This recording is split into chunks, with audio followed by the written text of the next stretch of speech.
Okay, it looks like our numbers are starting to stabilize on attendees, so we will go ahead and get started. Welcome. I'd like to start our session with a quick video. There's no sound, so don't worry if you don't hear anything during the video. But I'd like you to make some observations about what you see.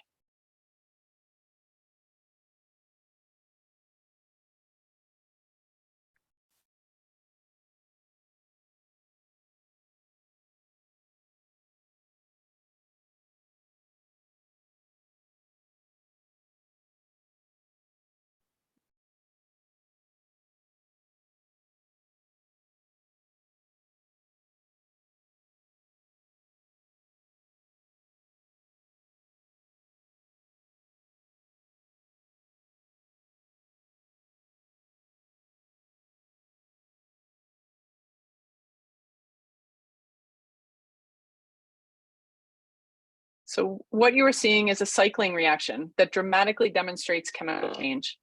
Change is the theme of our session today. We hope that the parents of all the MCS first year students will say after this first year that my child has changed and we are proud of that change. Hello, my name is Maggie Braun and I'm the Associate Dean for Undergraduate Affairs in the Mellon College of Science, hereafter referred to as MCS. I'm also one of the academic advisors for first year students in our college. Today, you'll hear from the core group of MCS advisors who will be working with all of the incoming students over their time at Carnegie Mellon. The groups, there we go, that's me. The group members' names are displayed on the screen. This long list illustrates the college-wide support network for our students. It is my hope that they will be a big part of your experience here at Carnegie Mellon. We are also excited to welcome the students as you begin your development as scientists and mathematicians. In this session, we will share with you all the various areas of change that you will likely encounter in your first year as an MCS student, and our advice on how to best navigate your college experience. You'll also get an opportunity to be introduced to our personalities through the brief remarks each of us offers in this session.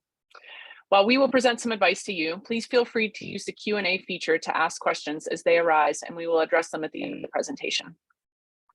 We will also have captioning available, so if that's helpful, feel free to select that at the bottom of your screen. With that, it's my pleasure to introduce our first speaker, Dr. Jason Howell, Director of Undergraduate Studies in the Department of Mathematical Sciences. Hi, my name is Jason Howell, and I'm the Director of Undergraduate Studies in the Department of Mathematical Sciences here at Carnegie Mellon University. I want to speak with you a little bit about the transition from high school learning to college learning. We'll do so by talking about a student I've known for a long time. We'll call this student Student A. Much like all of the students entering CMU this fall, Student A did really, really well in high school, wasn't very challenged by coursework in high school, and was able to get by with great grades without doing a whole lot of work. However, this changed when Student A got to college. Now, one of the things that Student A wasn't really prepared for was the intellectual jump from high school courses to college courses. And really, Student A struggled a lot in the fact that college courses cover more material in a shorter amount of time than high school courses. For example, if you're taking a standard 9-unit course here at CMU this fall, you may only see your instructor for about somewhere between 38 and 42 hours. Another thing that college courses differ from high school courses in that college courses are a lot more about the why instead of the what and how. The theoretical underpinnings of many of the ideas in mathematics and science are going to be fundamentally important in a lot of college courses. Also, the level and frequency of feedback is usually much different in college than from high school. You may only have weekly homework assignments, if that, and you may only have 1 or 2 exams in your college course all semester long. So Student A struggled with this as well, but also another thing that Student A struggled with was the initiative and self-discipline required to succeed in college. Most learning in college will take place outside of the classroom. For that 9-unit course you're going to take this fall, 3 hours of that course are going to be spent in class, and you're going to be expected to spend about 6 hours outside of class on studying and homework for that course. Attendance is often optional, and student A really struggled with getting themselves out of bed and going to class. This led to a really significant decline in academic performance. And then finally, you're expected to manage your own learning in college, whereas, in high school, learning is managed for you in many cases. So being in charge of your own learning was something that student A struggled with. What student A wasn't aware of and didn't take advantage of were the resources that were available to them. So some of these resources include office hours, which are hours that a professor sets aside so that you can come to their office and talk to them about the course that you're taking. CMU also has a Student Academic Success Center, which can help students with study skills, peer tutoring, and supplemental instruction.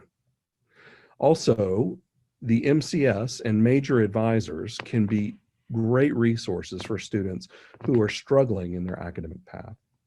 So what happened to student A? Well, student A struggled a lot in their first year and in fact failed several courses.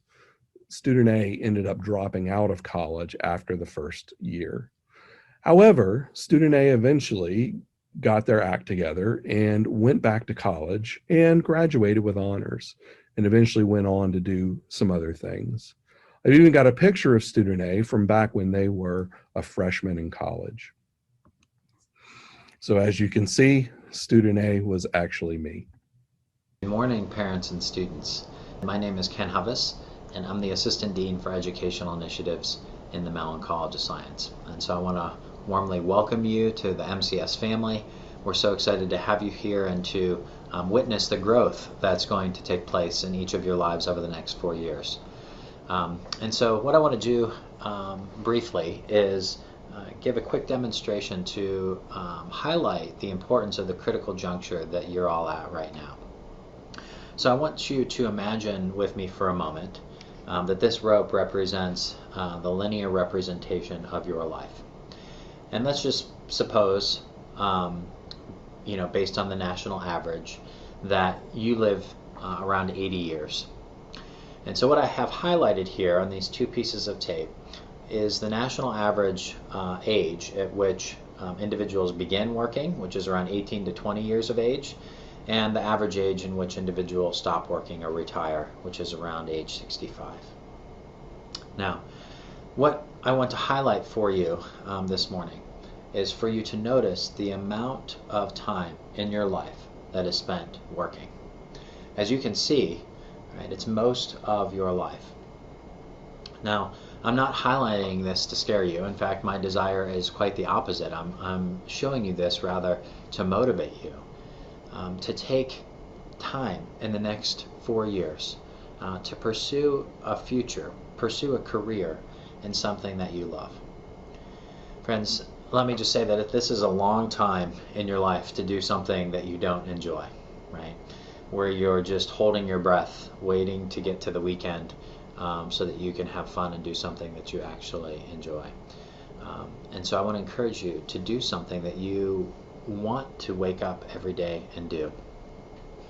And so this is such an exciting time for you all because you have been accepted into one of the most prestigious universities in the world.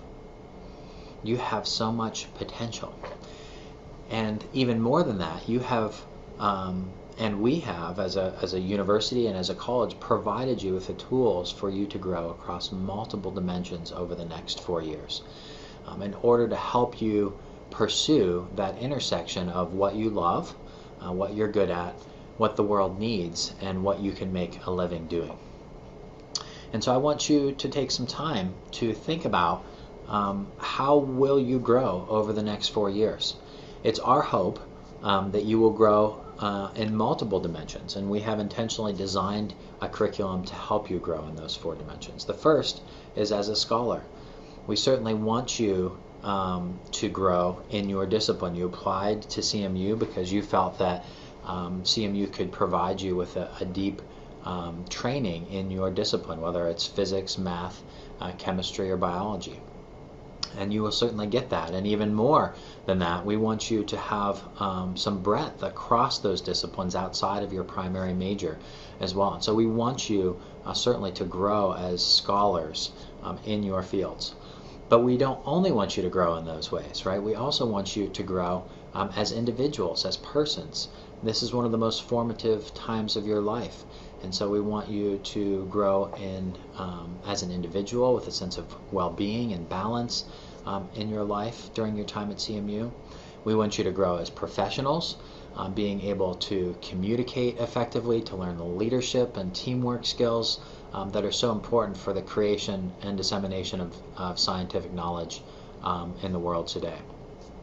And then finally, as citizens, to grow in your desire and ability to give back to the communities that you live in, and to be engaged for the betterment of society, whether that's locally or globally or both. And so it's across these four dimensions that we not only hope that you will grow, but we have designed in a curriculum specifically to allow you to explore a number of different opportunities and take advantage of the breadth in our curriculum, the research opportunities, the extracurricular involvement, so on and so forth, to be able to grow holistically across these four dimensions. And so what you're going to hear now from my colleagues are their own advice and experiences on how to make the most of your time at CMU in order to grow holistically and take advantage of the opportunities that CMU and the Mellon College of Science provide you. I know that I speak for all of us when I say that we're so excited to be a part of your growth over the next 4 years, and we're here to help in any way that we can. Welcome, students and parents. Hi, my name is Tara Primero. I'm a senior academic advisor in the Mellon College of Science. I want to take some time to talk about academic advising at Carnegie Mellon University, and more specifically, the holistic approach that we take here in the Mellon College of Science. Let me start by saying that a college advisor is a very different role than a high school guidance counselor. As advisors, our roles are primarily student-focused, whether that's connecting with students directly or helping behind the scenes with university administration on advisory committees, academic policies, and student events. We work to support a student's growth in the four dimensions that Dr. Hubbis just described. We help students connect to resources across campus, and we advocate on their behalf as needed. Students should plan to get to know their academic advisors in the coming days, months, and years. Your advisor will help not only with general education requirements, but we also help to identify potential majors or minors of interest, study skills, academic progress, scheduling advice, health concerns, extracurricular activities, research opportunities, internships and jobs, community building, and alumni networking. While this list is long, it is by no means exhaustive, as evidenced by office caffeine and sugar consumption. We collaborate with the CMU network of advisors, student life liaisons, disability resource teams, academic support consultants, and many others for their expertise to provide more comprehensive student support. MCS students will have at least 2 academic advisors during their time at Carnegie Mellon University. Students have already met and developed a fall schedule with their first-year advisor for their intended major and future goals in mind. During the first year, these advisors assist students with the transition into college, help to explain and build academic plans that fulfill the core education requirements, and encourage exploration of their passions in and out of the classroom. While students likely applied with a specific department in mind, all incoming MCS students are undeclared. Then, in the coming spring, most students declare majors, while other students may take more time and coursework to make their decision. Declared students are assigned a departmental advisor that is a trained scientist in that area. Departmental advisors continue the same level of support, helping students to fulfill specific degree requirements, connecting them with research and internship opportunities, and working on post-graduation plans. During the next 4 years, it's critical for students to develop life skills that prepare them for success in and beyond college. Parents and families continue to play an important role in their students' success as well. But now, with shifting dynamics, the student takes the helm of their academic career. Should a family member need to consult with our offices for urgent issues, we welcome contact. Listening to concerns, we act appropriately to support the student. For routine requests for information, please note that federal law restricts parent and family access to student educational and health records. This information includes academic advising as protected by FERPA or the Family Education Rights and Privacy Act.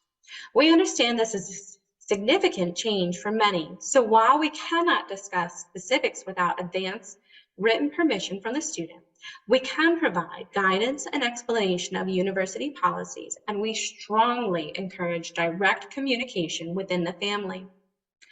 While a large portion of the Mellon College of Science is housed a few walking minutes from campus in the Mellon Institute, all undergraduate advisors' offices are intentionally located on main campus to be closer in proximity to the students throughout the day. The first-year advising office is open to students for specific needs or questions, a quick update on a recent exam, or a simple hello. We do our best to keep stickers and treats on hand. We connect by email, phone, Zoom, and in person. And we look forward to building great relationships with you and watching your adventures unfold over the next few years. It is now my pleasure to introduce Dr. Amanda Willard, Director of Undergraduate Studies in the Department of Biological Sciences. Hello, everyone. I'm thrilled to welcome you into our community here in the Mellon College of Science.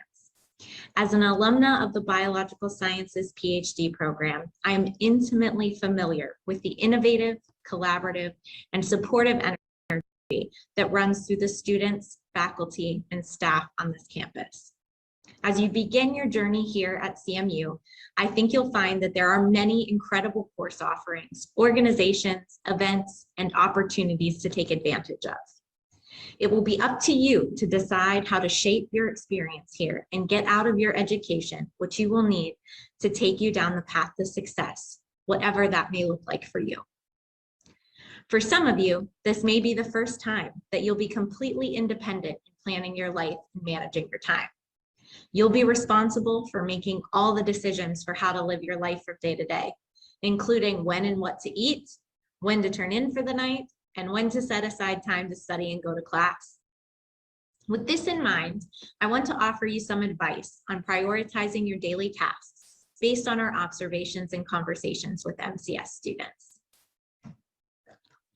First and foremost, this is your life and your degree, and you get to decide how to approach it and what is most important to you. Our best piece of advice to you is to get organized early and develop a plan to address how you will prioritize your tasks. Stephen Covey wrote a great book called The 7 Habits of Highly Effective People.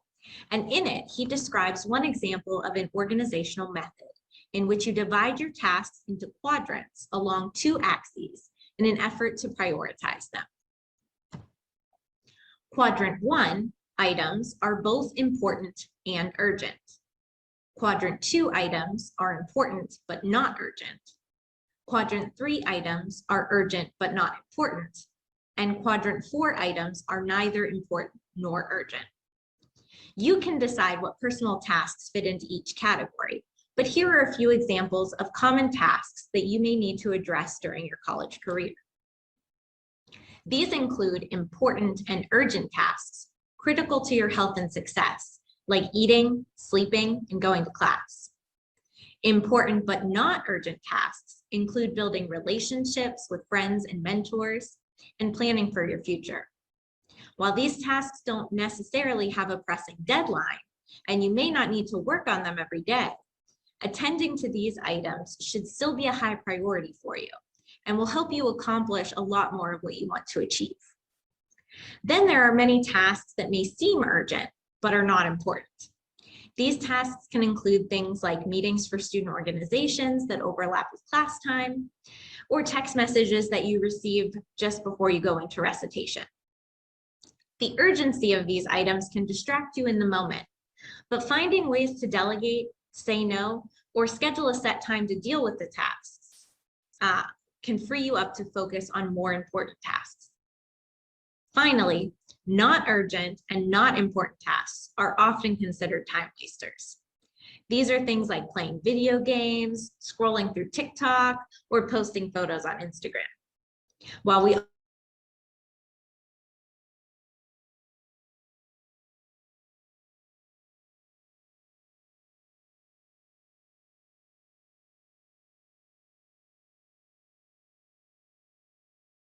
short-term and long-term, and make a plan for managing your time. But don't be afraid to reevaluate your goals and priorities from time to time. Goal setting and prioritizing are iterative processes, and it will take some work to figure out how to best prioritize all of the activities vying for your time and attention here at CMU.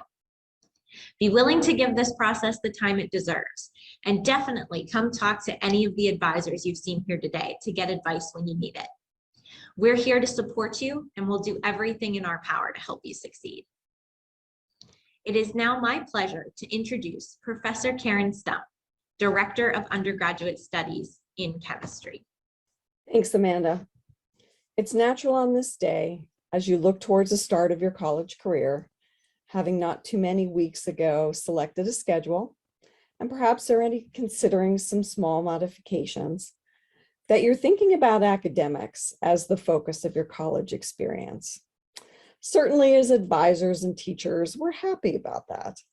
However, as I often tell my advisees as they transition into their major, you want to leave CMU in 4 years, having built a significant presence in 3 different areas. You certainly want a transcript that captures your degree, courses taken, and at least one measure of competency, your grades. You also want to begin building a resume, which starts to capture your experiences, opportunities, and expertise, going well beyond what your transcript can tell. And you want a strong personal network populated by faculty, staff, employers, teaching assistants, and perhaps most importantly, your peers. Higher ed literature proposes that this network may in fact be the most critical resource that you will draw upon moving forward through your lifetime. I once attended a wedding of 2 alums, one of whom was working at a startup in California, and the other finishing her PhD in nuclear forensics at Berkeley. In attendance at this wedding were family, friends, faculty members, and advisors, and the cake table was decorated with an SDC buggy, an activity that was central to their CMU experience, and in fact, is how they met.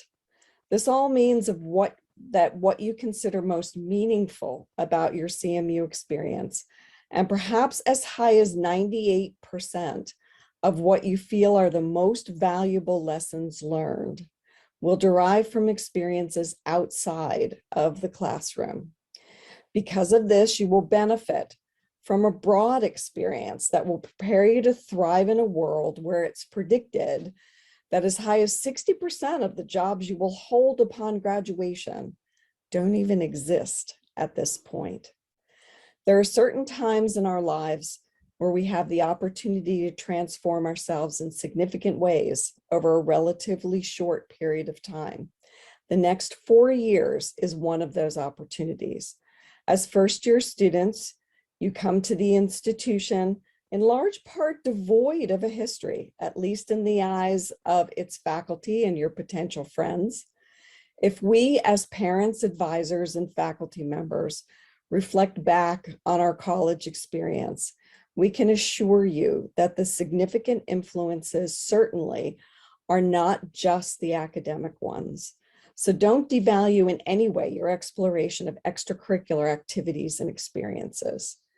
When I talk about this with student groups, I often use as an example one of our alums who is perhaps a more extreme example, but not entirely unique. Several years ago, I received the email below from him. A portion of it is shown here. I presented to students and then asked them to tell me about this person as a student. I've been with McNeil's Consumer Healthcare, think Tylenol, since graduation in their R&D support to marketed products group. We basically are the in-between guys who help the R&D new product guys, 1 kilogram per week, get it out to production, 2,000 kilograms per hour. I spent a week in Germany 2 years ago, working with a vendor who makes our tablet presses, evaluating a new machine. It really is every fraternity boy's dream to go to Germany, birthplace of beer. I also spent 4 months in China. I was the lead R&D person for the construction expansion of our new plant in Shanghai. That was a great experience, adventure. We went from finishing construction to equipment installation to startup to development to validation and routine production in under 4 months. Following that, I suggested, developed, and took a new position at McNeil. I'm currently on a 3-year assignment as the on-site R&D person for our largest plant in Las Pedras, Puerto Rico. I moved down here and am currently working on both my Spanish and my TAN. Some of the responses I get are he, fraternity certainly a clue, was an engineer or engineer with additional majors in business or international relations, fraternity member but not too involved, likes to have fun but disciplined, high QPA, driven, ambitious, studied abroad or studied a language, as evidenced by his early and substantial international experiences.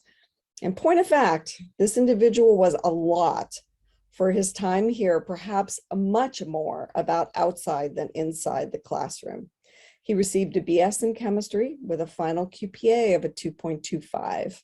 His curricular strengths were in the lab, the doing of chemistry. He was very involved with the fraternity, building both booth and buggy for Spring Carnival and dabbling in musical theater in Greek Sing. He held a part-time job for 3 of his 4 years that he absolutely loved in the civil and environmental engineering department, slinging dirt, as he described it. And he got to know lots of faculty through his involvement in the many social activities offered by the department and the college. When McNeil Pharmaceuticals came to campus, they wanted to recruit someone who they honestly thought they couldn't find, a chemist who was good with his or her hands in the construction sense. Due to his technical background, his high level of engagement in building booth and buggy, and his experience in civil engineering, this student was able to demonstrate that he had those skills. Armed with a degree from CMU and strong letters of recommendation speaking to excellent interpersonal skills, abilities as a team player, and excitement about trying new things, he was able to secure this position and has taken his own path to a highly placed position. So be open to the possibilities in your classes and outside. This is an incredibly rich environment.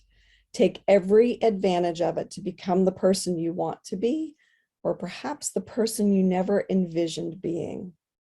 I'm very excited now to introduce Rachel Rosenfeld.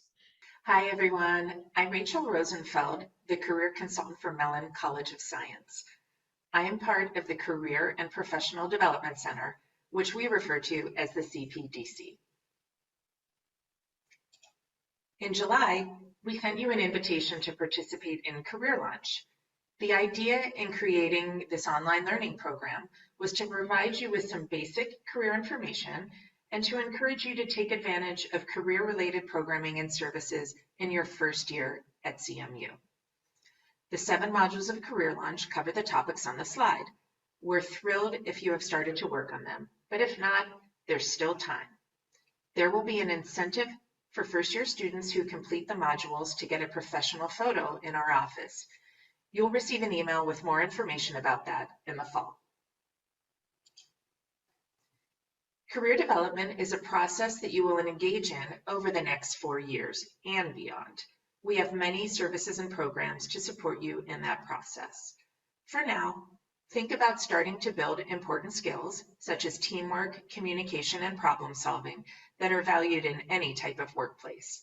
There are so many ways to do this on campus, whether it's through course projects, on-campus jobs, or participation in student clubs. There is not just one path for you. Explore the possibilities. On this slide, you can see positions and companies of MCS graduates over the past few years. Some work in research, some in industry, some follow a path in science, some in business. Keep in mind, there is not always a direct tie of one's college major to the position taken after graduation. We want you to engage and be an active participant in the process of finding a career path that works for you. There are a number of ways you can engage with us this year. To name just a few, schedule an individual appointment with a career peer mentor who can help you get started with the CPDC, and later with me. Attend Internship Showcase this fall, where you can see students present about their summer experiences. Explore career options by talking to professionals in the field. Last year, we launched CM Universe, a networking and mentoring platform which will make this easier for you. Additionally, you'll see me in your MCS classes from time to time. Besides presenting in Eureka this year, next year I'll be in your sophomore seminar or colloquia where we cover more career-related skills.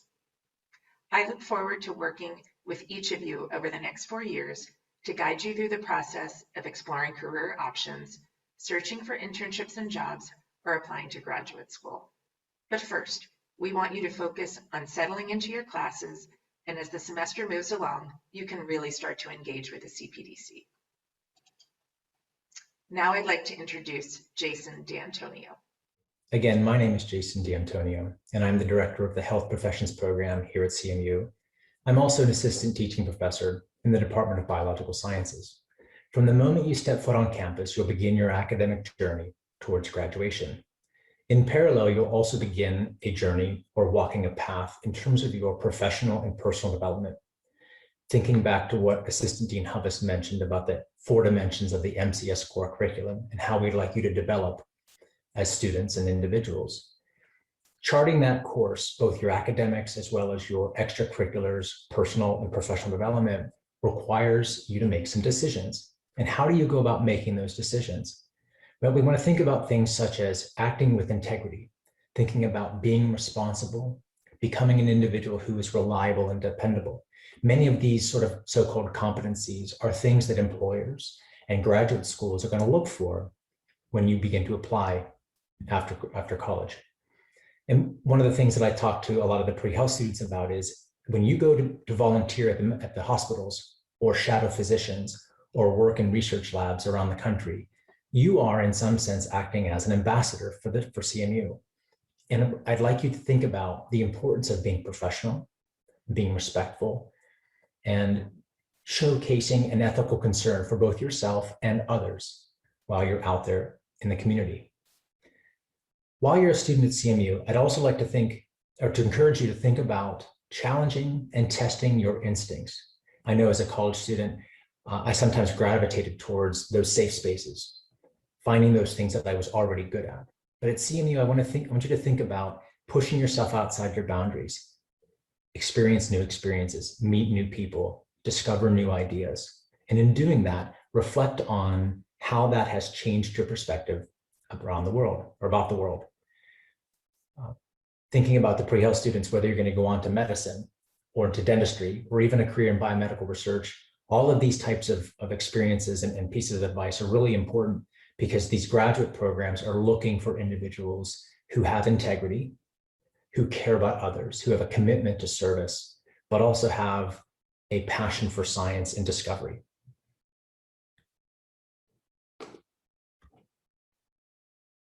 Over the next 4 years, a couple of things I'd like you to think about.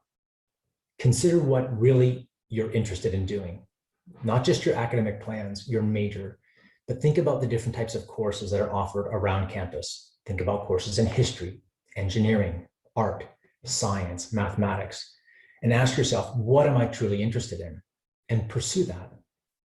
Along the way, make sure that you ask lots of questions, not just in class, but of your peers, of your advisors, of the faculty that you interact with, and people in the community.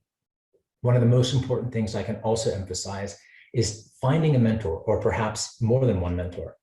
Find some individuals who you trust and you can go to for advice. You can ask questions. You can go to them in a time of need when you're feeling down, and they'll help pick you up.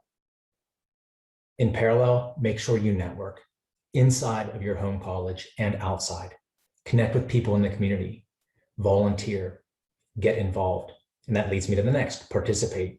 Both on and off campus, you will be offered numerous opportunities to get involved with organizations, nonprofits, etc. They're going to help you develop a perspective about yourself and the world. You're going to broaden your understanding of diversity, equity, and inclusion. As you go through college, reflect, stop every once in a while, go for a walk in Frick Park, go for a walk around campus, hang out with friends, or just take time by yourself to think about what it is that I really care about and how I've changed over the years in college. And at the end, take care of yourself. It's really, really important to maintain self-care throughout your experience so that when you leave college, you're in a good mindset that you can then progress into, say, for example, grad school or medical school or a professional career.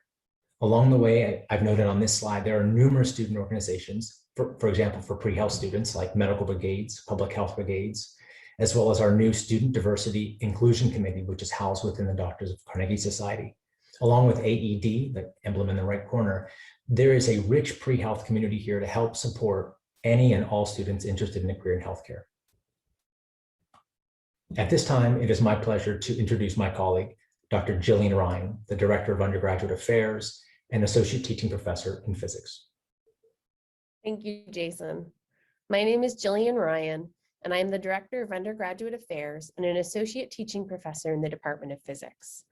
And I'm going to speak to you all a little bit about time management. As I hope is becoming apparent by this point in our presentation, there are many exciting opportunities awaiting you at Carnegie Mellon University.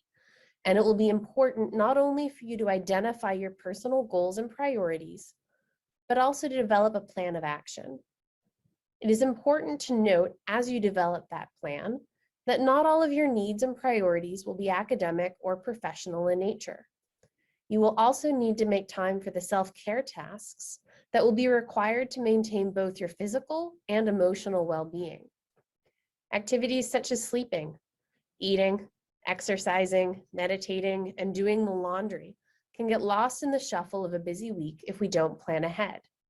So can activities related to our long-term growth and happiness, such as practicing a musical instrument or connecting with loved ones. By making a well thought out plan, you can make sure that you don't leave these important activities to chance, while still ensuring that you dedicate sufficient time to your academic pursuits. One way to enact such a plan is to map out your schedule for each week and designate specific blocks of time for activities, as shown here. We have specifically identified times for things like your classes, studying, or relaxation. And yes, the list of prioritized activities may include calling home occasionally. While the specifics of how you spend the various blocks of time may vary slightly week to week, for example, are you studying calculus or chemistry on Wednesday afternoon? Having a mapped out schedule such as this will assist you in aligning how you spend your time with the priorities that you have identified for yourself. These priorities may change over time, and as a result, your schedule will likely evolve as well. I encourage you to reassess your priorities regularly and to examine if they are reflected in how you are choosing to spend your time.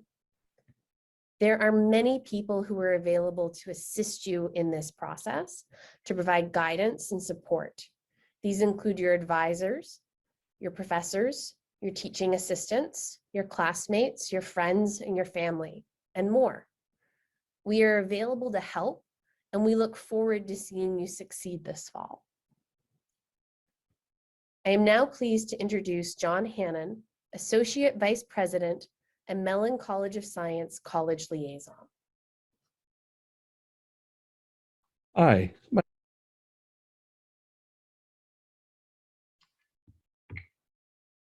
Thank you, Jillian. As Jillian said, my name is John Hannon, and my primary job here at the university is serving as the Associate Vice President of Student Affairs for Community Life. In that capacity, I have the privilege of working with all of the professional and student staff members who serve in our housing and residential education programs.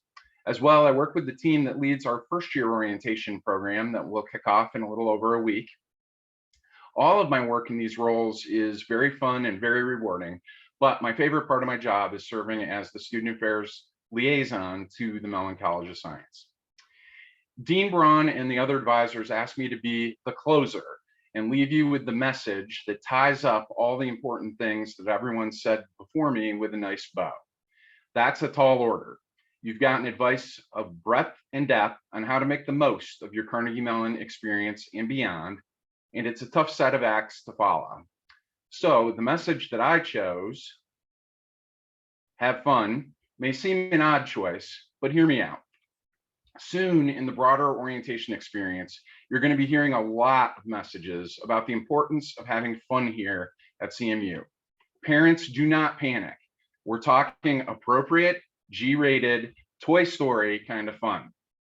The fun you'll be hearing about is all the opportunity you have, whether on campus, at home, or in Pittsburgh, to take some time away from your studies, try something new, rejuvenate, and enjoy yourself.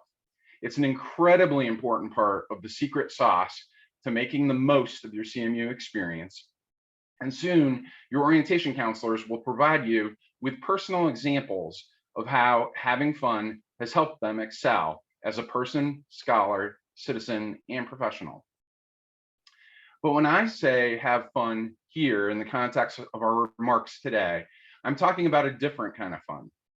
Because here in the Mellon College of Science, you are going to have an unparalleled opportunity to have fun as a scientist. Because let's face it, most of you are coming here because you love science. I mean, love science. I'm talking L-O-V-E, love science. Were I to ask all of you students, I imagine many of you would agree that you are coming here because you have deep inside of you a fire in the belly that just lights up when you are studying science that simply does not compare to any other aspect of your intellectual life. Simply put, you love science. Others among you, being honest, maybe can't quite fully say that you love science right now. Our hope, though, is that after 4 years with us, you will. Me, myself, I have absolutely loved mathematics my entire life, and I have always considered myself a closet numbers junkie.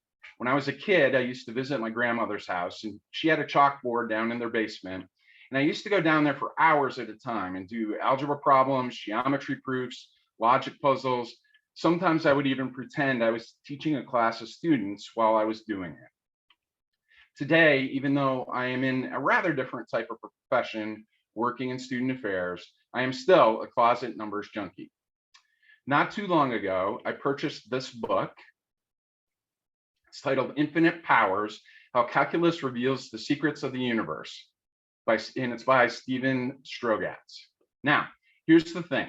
Shortly after buying this book, I had a dinner party at my house for some friends who are not Carnegie Mellon affiliated. And while I was readying my home for their arrival, I found myself in this moment wherein I picked up this book off my coffee table, and I had to decide whether I was going to leave it out for all to see or to put it away somewhere, knowing that if I left it out, I would endure relentless ribbing from all of my friends about what a big nerd I am. I'm here to tell you today, you will never be faced with making a decision like that one during your time here at Carnegie Mellon. Not because you won't have friends, you will, and not because you'll never have a party, you will. A G-rated Toy Story kind of party. No, here, you will never have to face a decision like mine because in the Mellon College of Science, you're surrounded by people who, just like you, have an unabashed affinity for science. My colleagues who presented before me, they love science. Over the past many years working with these folks, I've learned about everything from Bayes' theorem to the chemistry of cosmetic products. One of our former advisors has periodically taught a seminar course on circularity, and it traces the impact that the construct of the circle has had on art, history, literature, and of course, science. Wow, I've gotten exposure to all of this, and I'm just the student affairs guy, for crying out loud. And what I'm talking about here with these folks is just the tip of the iceberg. They represent a faculty that loves science too. And those faculty members employ teaching assistants and tutors who love science, so much so that they want to share it with others. So throughout your MCS education, you will be surrounded by a team of people invested in you who care very deeply about science. And it doesn't end there, because in the coming days, you're going to start to meet a lot of other students in MCS, first years and upper class students, and the Eureka course mentors you're about to meet. And you know what? They all dig science too. Recently, we had a Zoom meeting with the orientation counselors and resident assistants who are in MCS. You'll be meeting them soon. And we asked them, what are the core messages you think we should deliver to the incoming class on their first day here? And you know what we heard? They said, tell them we love science and welcome to the family. Because they know, as we know, that there is a common bond, a special bond, dare I say a covalent bond, which unites folks in MCS. So how does this all relate to my message, have fun? Well, students, you're about to enter a community which celebrates science and scientific inquiry. And that's pretty dang special. I'd probably go so far as to say unparalleled. You may never again be a part of a community who gets excited by the exploration of math, physics, biology, and chemistry the way that this one does. So treat it as your playground. I mean, be serious about your work and do everything that my colleagues said earlier in this talk, but for goodness sakes, have fun while you're doing it. Don't lose the forest for the trees. Have some science fun. Take a seminar in the college that has nothing to do with your proposed career, but everything to do with your intellectual curiosity about science. Become a tutor for elementary or high school science students, just because you love what you're talking to them about. Join one of our science-based clubs and organizations in the college, or better still, join the Science Rocks at CMU group on Facebook. Ask a faculty member if you could schedule a time for a cup of coffee to talk about some of their current research, just because you'd enjoy hearing about it. Have fun.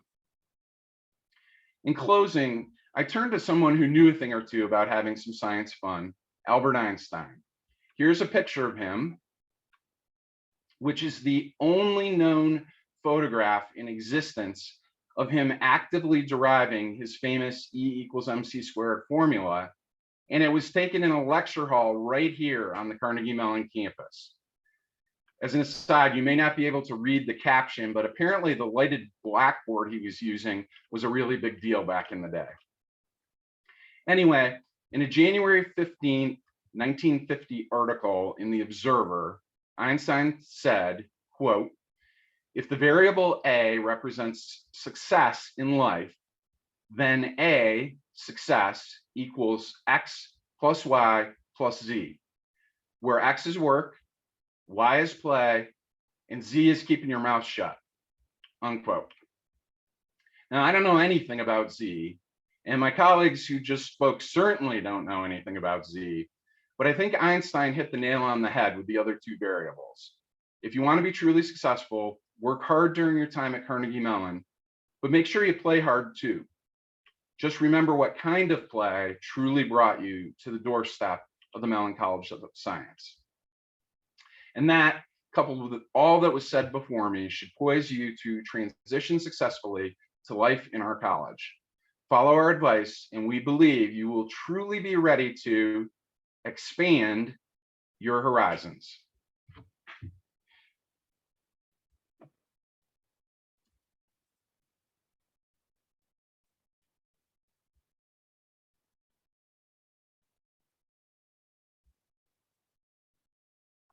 Hooray, hooray. All right. Well, we hope you enjoyed our presentation. And we are happy to answer questions. So please feel free to use the Q&A feature to submit any questions you may have, or you can post them anonymously, and we'll read the questions aloud for all to see when we answer them as well. I see a comment submitted by, I'm assuming, an alum or someone who's been to campus, who said that the Einstein picture wasn't a lecture hall, it's a stage in the Carnegie or the College for Fine Arts, which is accurate. But it is used as a lecture hall these days too.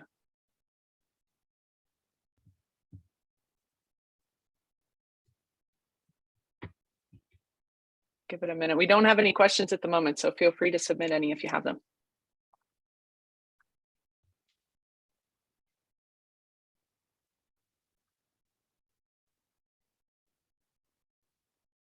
There's a question that just came in asking, how many clubs do we recommend students engage in their first year? My general advice, I think our first year advising team's advice is to try one or two things in your first year. Think of it like your transition to high school, where you may have only done a few things at that point and kind of accelerated as you felt more comfortable in that high school environment.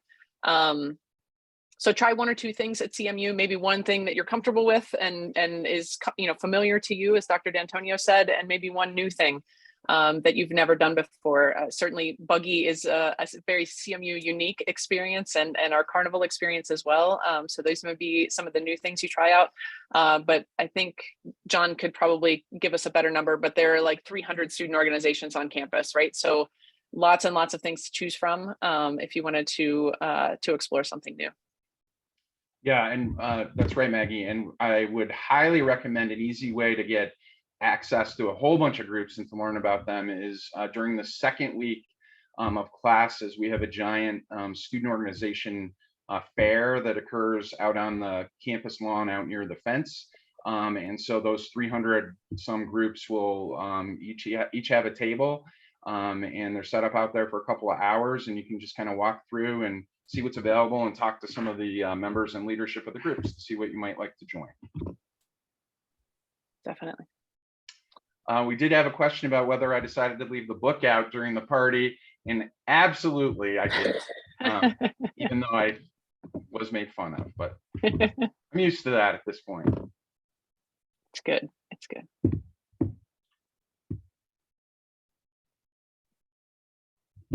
All right. Any additional questions? There we go. Another question came in is how easy or difficult is it for students to find internships during the summer between their first and second years? If you search, we actually track that. Students are able to report that information, volunteer it. We don't require that all students report their internship information, but our Career Center does track it for students who want to share where they were at. And so if you just search salaries and destinations at CMU, do a Google search and it will bring up our Career and Professional Development Center, and you can sort by college and by year. So you can see for MCS students what types of internships are they getting after their first year, after their second year, after their third year, including what companies they work at, and a brief description of what type of work that they were doing or what their position title was with the company they were working at.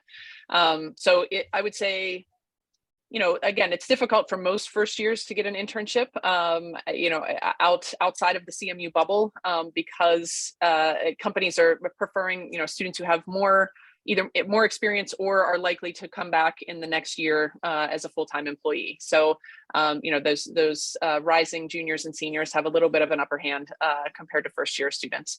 But with that being said, I would say 25 to 30% of our first year students anecdotally tell us, again, not all of it is reported in the Career Center's website, but they tell us that they have an internship. And we have a large number of students who also stay on campus and do research. So again, while that may not be a traditional internship at an industry, it certainly counts in terms of adding to your resume and gaining tons of relevant experience to help you make decisions about what you want to do, both throughout the rest of your time at CMU and beyond.